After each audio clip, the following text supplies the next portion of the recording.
হাসরের ময়দান এমন একটা ময়দান হবে, গোটা জমিটা তামা হয়ে যাবে। মানুষগুলো দৌড়াতে দৌড়াতে বাবা আদম আলাইহিস সালামের কাছে চলে যাবেন। বাবা আদম আলাইহিস সালামকে বলবেন, বাবা আজকে হাসরের ময়দানে থাকা যায় না, আপনি একটু আল্লাহর কাছে সুপারিশ করেন। বাবা আদম আলাইহিস সালাম বলবেন, ওরে সন্তানরা, আমি রব্বুল আলামিনকে যেতে পারবো না। বান্দাগুলো দৌড়াতে দৌড়াতে হযরত ইব্রাহিম আলাইহিস সালামের দিকে চলে আসবেন।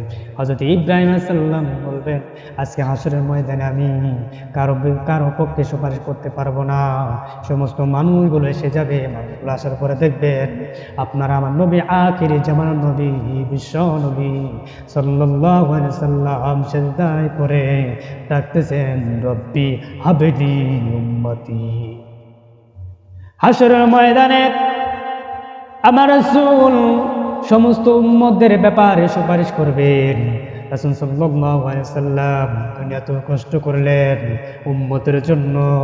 রাসূল সাল্লাল্লাহু আলাইহি সাল্লাম হাসরের ময়দানেও উম্মতের জন্য সুপারিশ করবে।